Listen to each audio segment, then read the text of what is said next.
ஆடை வந்து கம்மியா போடுறதோ நிறைய போடுறதோ எதுவுமே வந்து பெண் சுதந்திரமோ ஆடை சுதந்திரமோ கிடையாது.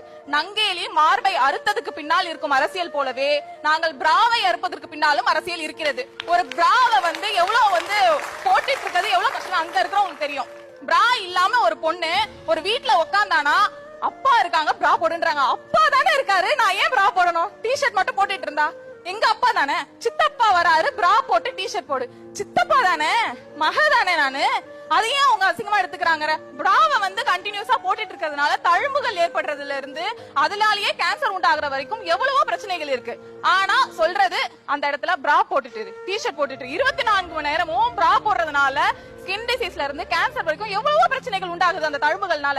அத பத்தி எல்லாம் நம்ம பேசுறது இல்ல. சோ இங்க பேச வேண்டியது நிறைய இருக்கு. அது எல்லாத்த பத்தியும் பேசுவோம். நீங்க குடியினோ முடி, நீங்க சொல்றீங்க ஒரு சின்ன முடிய பத்தி பேசுறீங்களேன்னு. அந்த சின்ன முடி சின்ன உடையே உங்களுக்கு இவ்வளவு உறுத்துது அப்படின்னா எங்க நீங்க சுதந்திரம் கொடுத்தீங்கன்றதான்